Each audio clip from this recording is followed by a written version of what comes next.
Hello everyone, welcome to I exam भी। So students, APEDA assistant manager का examination 30 April को है। एजीएम की भी डेट नहीं पता है, बट आपको अपनी प्रिपरेशन बहुत अच्छे से करनी है। सो उसी रिवीजन सीरीज में आज हम डिस्कस करने वाले हैं APEDA act, APEDA rules, APEDA regulation से रिलेटेड कुछ क्वेश्चंस और बेसिकली इनकी समरी को थोड़ा सा क्विकली हम देखेंगे।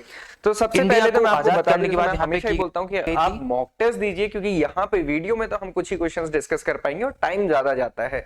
तो उस टाइम को प्रॉपर्ली यूटिलाइज करने के लिए पूरे पेपर की तरह जो क्वेश्चन है आपको वो हमारे मॉक टेस्ट में मिल जाएंगे। इनको जरूर अटेंड कीजिए। जो इसका लिंक है वो डिस्क्रिप्शन बॉक्स में आपको मिल जाएगा।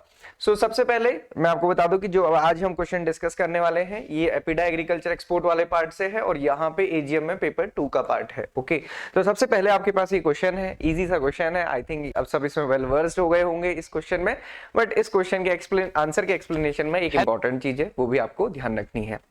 क्वेश्चन में एक चीज और देखिए, कभी भी अगर आपसे ये पूछा जा सके इजी सा क्वेश्चन कि एपिडा का इंडिया को आजाद करने के बाद यहाँ पे की गई थी, आजाद करने के बाद एग्रीकल्चर डिमांड यहाँ पे रखी गई थी, ठीक है, और greater agricultural and processed food products export का और ज्यादा रोल होना चाहिए, ऐसी बात यहाँ पे की गई। जो एक्ट है वो कब इफेक्ट में आया ये पूछा गया है। आप सभी को पता है जो हिंदुस्तान में था, पार्लियामेंट में वो पास हुआ 1985 में, बट जो इफेक्ट में था वो 1986 में आया और डेट प्रिसाइजली अगर आप देखेंगे तो 13 फरवरी 1986 थी। तो अब ये डिस्क्रिप्शन आप देख सकते हैं, वेबसाइट से ही लिया गया है। The agricultural and processed food product export development authority was established by the government of India under the agricultural and processed food product export development authority act passed by the parliament in December. Okay, और ये effect में कब से आया? 13 फरवरी 1986 से। इस authority ने किसको रिप्लेस किया? ऐसा नहीं था कि उससे पहले एक्सपोर्ट नहीं होता था, एक्सपोर्ट होता था, बट वो कौन सी अथॉरिटी थी? Processed food export promotion council, PFEPC। तो ये PFEPC को रिप्लेस करके एपिडा को बनाया गया। ये चीज आपको ध्यान रखनी है। देन नेक्स्ट क्वेश्चन पे आते हैं। According to the APEDA act 1985, which of the following is not included in the list of the scheduled products? Scheduled product की लिस्ट में कौन सा नहीं है? अब देखिए यहाँ पे ना कई बार हम कंफ्यूज होते हैं चीजों को, क्योंकि क्लैरिटी थोड़ी सी हमें कम होती है। उसका रीजन क्या है? जब हम शेड्यूल्ड प्रोडक्ट्स बोलते हैं तो उसका मतलब क्या है?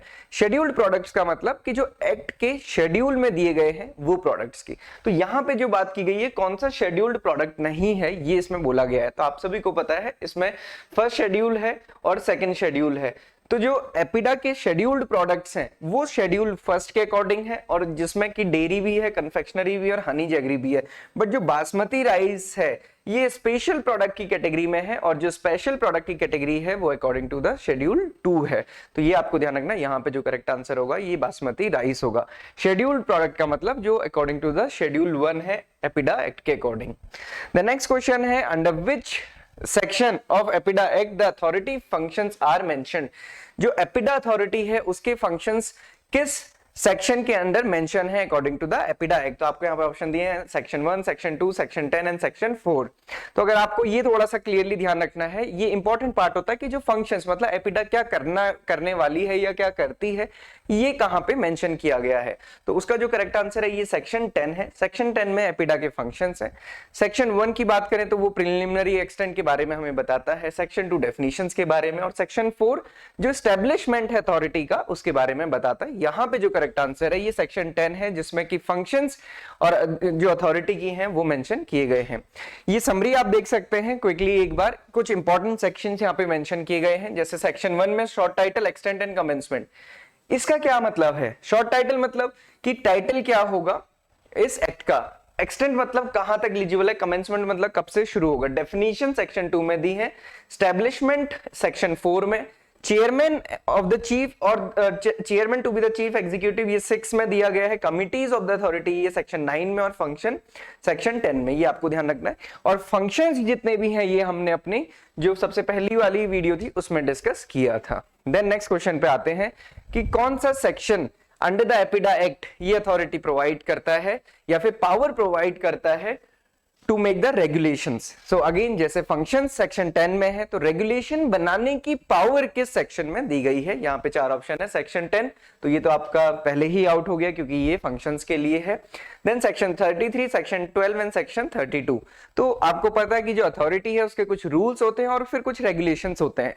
जो रूल्स हैं वो सेक्शन 32 में है एंड जो रेगुलेशंस हैं वो सेक्शन 33 में है। तो ये भी आपको ध्यान रखना है। देन नेक्स्ट क्वेश्चन पे आते हैं।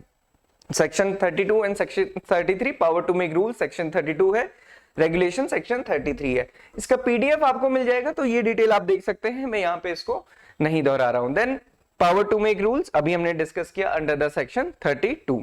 Then under which section of the APEDA act the exporter can get themselves register. तो देखिए, अगर एक बार आप कुछ सेक्शंस पढ़ते हैं, तो अगर मान लीजिए कोई ऐसा क्वेश्चन भी पूछ लिया गया जो भले ही आपको नहीं पता है, बट जो बाकी ऑप्शंस अगर वो पता है तो भी आप ऑड वन आउट कर सकते हैं। जैसे अब आपको पता है कि सेक्शन 10 फंक्शंस के लिए है, तो ये ऑप्शन नहीं होगा। सेक्शन 33 रेगुलेशंस के लिए है, तो ये भी ऑप्शन नहीं होगा। सेक्शन 32 रूल्स के लिए ये ऑप्शन भी नहीं होगा। जो सेक्शन 12 है ये हमें बताता है कि जो एक्सपोर्टर को कैसे रजिस्टर किया जाएगा। तो सेक्शन 12 है related to the registration of exporter. तो ये कुछ क्वेश्चन थे जो हमने रूल्स और रेगुलेशंस के देखे। अब रूल्स के अंदर क्या चीजें आती हैं ये आपको पता होना चाहिए। So the agriculture and process food export development authority amendment rules 2013, ये अमेंडमेंट के बाद है। तो जो रूल्स हैं अभी हमने डिस्कस किया, रूल्स किसके अंदर बनेंगे? Under the section 32 of the APEDA act. और एपिडा एक्ट के उसके अकॉर्डिंग ये पूरा का पूरा अगेन गजट जारी होता है, उसके अंदर ये मेंशन होते हैं। उसमें भी अगर आप सेक्शंस देखेंगे जो रूल्स के अंदर है, उसमें preliminary first and second section है। द अथॉरिटी, मतलब जो अथॉरिटी है, पूरी जो एपिडा अथॉरिटी बनती है, जो मेंबर्स होते हैं उनको कैसे हैं और कैसे अपॉइंटमेंट होगा, ये सब 3, 4 एंड 5 में है। उसके बाद अगर आप बेसिकली समरी जानना चाहते हैं कि रूल्स में क्या होता है, तो power and duty of the chairman secretary, उनके काम क्या है। उसके बाद power of the authority related to the financial matter and then registration. तो सबसे इंपॉर्टेंट इसमें क्या पार्ट है? रजिस्ट्रेशन का। तो registration, application of registration certificate देना किसको? एक्सपोर्टर को। कैंसिल करना, अपील करना, intimation, maintenance of register, power to call for returns, payment of fees, the functions of authority, ये सारा कुछ किसमें है?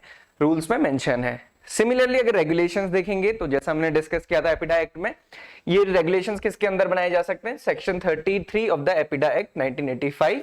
इसके अंदर क्या होता है कि जो मीटिंग्स होती हैं, कमिटीज होती हैं, वो किसके अंदर आते हैं? रेगुलेशन, क्योंकि उस रेगुलेशन के बेसिस पे ही एपिडा फंक्शन करेगा। तो ये आप देख सकते हैं इसमें मीटिंग्स, कमिटीज और मेथड ऑफ रिक्रूटमेंट, ये जो रिक्रूटमेंट साइकिल चल रही है ये भी किसमें? रेगुलेशंस के अंदर। तो ये सारी चीजें रेगुलेशंस में आती हैं, इसको आप एक बार गो थ्रू जरूर करेंगे।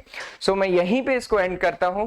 To make your preparation 50% faster, you can attempt this mock test. और ये मॉक टेस्ट आपको AM AGM दोनों के लिए यहाँ पे मिल जाएंगे। आप भले ही कोई सा भी एग्जाम दे रहे हैं, दोनों मॉक टेस्ट को जरूर अटेम्प्ट करें। So this is all for today. Thank you for watching this video and have a great day ahead.